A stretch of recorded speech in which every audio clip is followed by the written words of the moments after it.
Assalamualaikum warahmatullahi wabarakatuh. Perkenalkan nama saya Gilang Pramudia Panca dengan NPM 33342401699. Jadi di sini saya akan mempresentasikan tentang bab satunya yaitu tentang latar belakang atau alasan pemilihan bahan baku dan produknya ini. Jadi alasan menggunakan bahan baku ini di sini terdapat beberapa poin-poin yang bisa diperhatikan di situ. Tapi yang paling penting harus diperhatikan di sini adalah memiliki nilai tambah dan nilai ekonomi tinggi. Karena dari situ dapat memperirit atau memperkecil dari biaya pengolahan atau produksinya. Lalu di sini ada kadar MnO2 yang memenuhi syarat ekonomis itu sekitar lebih dari 35-40%. Lalu cadangannya itu tersedia melimpah di Nusa Tenggara Timur yang dimana lokasi tersebut merupakan lokasi perusahaan tersebut akan dibuat. Di sini juga bisa dilihat bahwa recovery mangan lebih tinggi sehingga meningkatkan efisiensi produk dan yang paling penting adalah mengurangi konsumsi reagen dan biaya pengolahan. Jadi dari pemilihan produk ini bisa dikatakan bahwa biji mangan dengan kadar MnO2 45% itu dipilih karena telah memenuhi kadar ekonomis untuk proses bleaching. Kadar yang lebih tinggi menghasilkan recovery mangan yang lebih besar, penggunaan reagen yang lebih efisien, serta biaya produksinya itu jadi lebih rendah. Selain itu, bahan baku ini juga kan berlimpah di tempat perusahaan tersebut akan dibuat. Lalu banyak bahan baku yang lain untuk proses pengolahan ini dan rata-rata dipilih karena memiliki sifat yang ekonomis. Karena di sini dengan sifat yang ekonomis kita dapat memangkas dari biaya produksi atau biaya pengolahan. Dan juga alasan pemilihan bahan bakunya itu rata-rata bahwa kita tuh bisa mendapatkan produk yang bagus atau proses pengolahan yang bagus, tapi dengan bahan baku yang lebih efisien terhadap biaya atau ekonomis, dan itu bisa digunakan berkelanjutan. Dan beberapa biasa digunakan itu alasannya karena memang efektif, lalu mudah diperoleh, lalu bisa digunakan dengan teknologi atau alat-alat yang ingin digunakan dalam proses pengolahan ini. Jadi semuanya itu disesuaikan kembali. Dan terima kasih.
Reaksi utama dalam produksi mangan sulfat itu adalah MnO2 solid ditambah dengan larutan H2SO4 ditambah dengan gas SO2 yang menjadi MnSO4 H2O aqueous ditambah dengan produk sampingnya yaitu H2O liquid. Di mana reaksi ini tuh bersifat eksotermik, bersuhu sekitar 50 sampai 90 derajat Celcius dengan hidrogen sebagai reduktan. Yang dimana produk sampingnya itu ya H2O tadi yang berbentuk liquid. Oke, slide ini itu menjelaskan bahwa adanya perhitungan stoikiometri. Setelah mengetahui ini reaksi yang terjadi, langkah berikutnya itu melakukan perhitungan stoikiometri. Target produksi yang digunakan sebesar 126 kg per jam. Berdasarkan massa molar, mangan diperoleh jumlah mol mangan sekitar 2293,49 mol.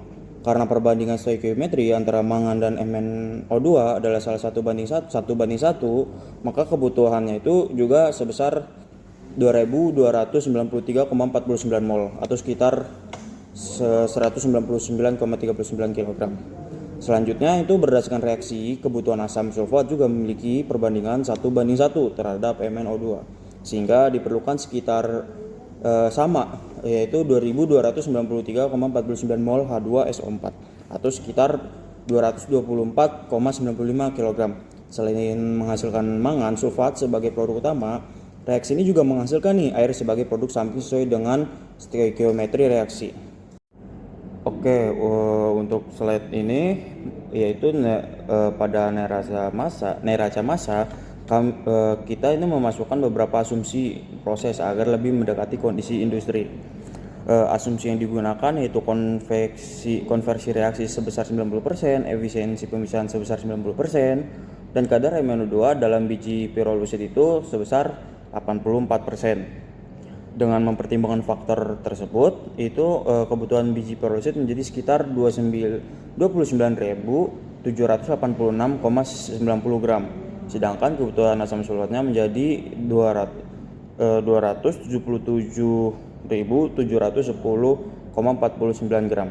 Dalam proses tersebut dihasilkan beberapa produk berupa 126 gram mangan sulfat monohidrat dan produk samping berupa air neraca massa. Ini menjadi dasar untuk menentukan kapasitas reaktor, kebutuhan baku, serta peralatan proses yang digunakan. Oke, selanjutnya itu slide ini menunjukkan ringkasan perhitungan dari seluruh komponen material yang terlibat dalam proses. Perhitungan ini meliputi jumlah mol setiap komponen, massa teoritis bahan baku, serta koreksi akibat konversi reaksi, efisiensi pemisahan, dan kadar MnO2 di dalam bijinya. Dari hasil tersebut yang ada di sini dapat diketahui bahwa kebutuhan aktual bahan baku yang harus disiapkan agar produksi sebesar 126 kg mangan sulfat monohidrat per jam dapat tercapai. Data pada tabel ini juga menjadi acuan dalam penyusunan neraca massa, perhitungan energi, serta penentuan spesifikasi reaktor CSTR yang digunakan pada proses produksi. Selanjutnya adalah untuk heat balance. Heat balance-nya yaitu adalah untuk produksi sebesar 0,126 ton per jam atau 126 kg per jam, di mana satu bulannya itu adalah 27,5 hari kerja, di mana artinya adalah ada 3024 kg per hari. Itu heat untuk pemanasan MnO2-nya itu perlu 1717 kJ per jam. Heat pemanasan SO2-nya itu butuh 15,15 kJ per jam. Heat pemanasan H2SO4 butuh 228.800 kJ per jam. Heat reaksinya 149.000 kJ per jam, dan heat duty reaktornya itu butuh 135,20 kJ per jam. Perkenalkan, nama saya Muhammad Fadil Akbar dengan NIM akhir 166. Di sini saya akan mempresentasikan hasil kesimpulan. Perancangan reaktor untuk memproduksi MnSO4H2O dari biji mangan melalui proses penelindian menggunakan H2SO4 dan SO2 merupakan metode yang efektif untuk menghasilkan bahan baku industri baterai. Keberhasilan proses sangat dipengaruhi oleh desain reaktor yang memperhatikan kinetika reaksi, kondisi operasi, dan efisiensi proses. Dengan target produksi 1000 ton per tahun dan recovery hampir 90%, reaktor yang dirancang diharapkan mampu beroperasi secara efisien, ekonomis, dan berkelanjutan. Sekian, terima kasih.